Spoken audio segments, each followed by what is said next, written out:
കുറുമ്പന്മാരുണ്ട്, കുറുമ്പത്തികളുണ്ട്, അവരുടെ വിശേഷങ്ങളുണ്ട്, അവർക്ക് ചില പരാതികളും ഉണ്ട് കേട്ടോ. എന്തോ കാര്യങ്ങൾ പറയാനുണ്ടെന്ന് പറഞ്ഞു. സ്കേറ്റിംഗ് ട്രാക്ക് കോഴിക്കോട് വേണം അല്ലേ? അപ്പോൾ കോഴിക്കോട് ഒരിടത്തുമില്ലേ സ്കേറ്റിംഗ് ട്രാക്ക്? നിങ്ങൾക്ക് സ്കേറ്റിംഗ് ഇഷ്ടമാണ്? റോളർ സ്കേറ്റിംഗ് ഇഷ്ടമാണ്? നാഷണൽ പോയ കുട്ടികൾക്ക് കോഴിക്കോട് നഗരത്തിൽ ഇല്ലേ? ഇല്ല, നാഷണൽസ് 3 കൊല്ലമായി കുട്ടികൾ പോകുന്നതാണ്. അപ്പം ഞാൻ പ്രോപ്പർ ആയിട്ടുള്ള ഒരു ട്രാക്ക് ഇല്ല. ഒരു ബാങ്ക് ട്രാക്കാണ് ഞങ്ങളുടെ ഒരു റിക്വസ്റ്റ് എന്ന് പറഞ്ഞത്. ഇപ്പം കേരളത്തിൽ 2 ട്രാക്കേ ഉള്ളൂ. അതൊന്ന് പാലക്കാടും ഒന്ന് എറണാകുളത്താണുള്ളത്. എറണാകുളത്ത് ഈ ഒരു ഇയറിലാണ് എത്തിയത്.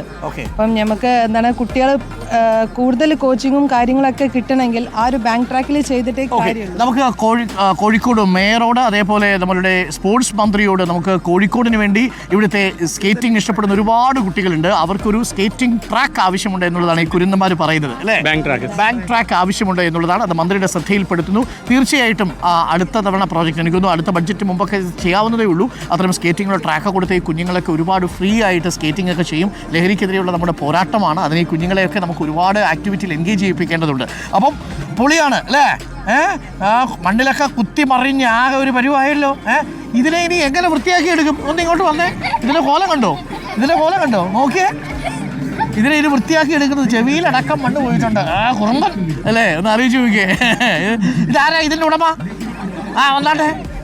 ഇതിനെ ഇനി എങ്ങനെ വൃത്തിയാക്കി എടുക്കും?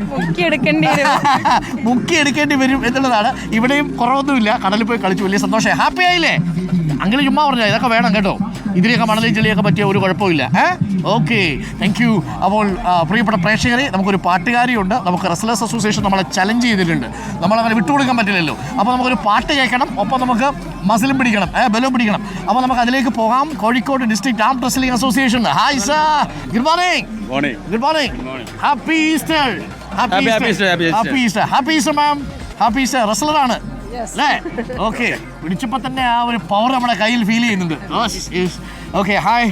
അപ്പോൾ നമുക്ക് ഒരുപാട് ആക്ടിവിറ്റികൾ, പാർക്കോർ നമ്മൾ കണ്ടു, ഹാം റെസ്ലിംഗ് നമ്മൾ കാണുന്നു, പാട്ടുകാരെ നമ്മൾ കണ്ടു, സ്കേറ്റിങ്ങുകാരെ നമ്മൾ കണ്ടു. എന്തെല്ലാം വൈവിധ്യങ്ങളായ കായിക പരിപാടികളുണ്ട് അല്ലേ? ഗ്രാമങ്ങളിലേക്കുള്ളവർക്ക് ചെറിയ സങ്കടം ഉണ്ടാവുന്നുണ്ടോ? ഇതൊക്കെ ഞങ്ങളുടെ ഗ്രാമങ്ങളിൽ എന്ന് വരും എന്നാണെങ്കിൽ നമ്മുടെ ഗ്രാമങ്ങളിൽ ഇതൊക്കെ ഉണ്ടെന്നേ. നമ്മളൊക്കെ വിചാരിച്ചാൽ നടപ്പാവും. പഞ്ചായത്ത് വിചാരിച്ചാലൊക്കെ ഇതൊക്കെ നടപ്പാവും. നഗരങ്ങൾക്ക് മാത്രം അവകാശപ്പെട്ടതല്ല ഈ ബഹുവിധ കായിക വിനോദങ്ങൾ. അപ്പോൾ പ്രിയപ്പെട്ട പ്രേക്ഷകരെ, നമുക്കൊരു ചെറിയ ഇടവേള കൂടി വേണം. ഇടവേളയ്ക്ക് ശേഷം തിരിച്ചു വരുമ്പോൾ ആം റെസ്ലേഴ്സിൻ്റെ പഞ്ചുണ്ട്. പിന്നെ നമുക്കിപ്പോൾ ഒരു ഗായികയുണ്ട്. എന്താ പേര്? വിനീത കൃഷ്ണയുടെ മനോഹരമായ പാട്ട് നമ്മൾ കേൾക്കണം. ഇന്ന് ഈസ്റ്റർ നമ്മൾ അടിച്ചു പൊളിക്കുകയാണ്. കോഴിക്കോടാണ് നമ്മളിപ്പോൾ ഉള്ളത്. ലഹരിക്കെതിരെയുള്ള നമ്മളുടെ യാത്രയും ഈ ഈസ്റ്റർ ആഘോഷത്തിൻ്റെ ഭാഗമായുണ്ട്. ലഹരിയും വേണ്ട, ലഹളയും വേണ്ട, വർഗീയത ഒട്ടും വേണ്ട.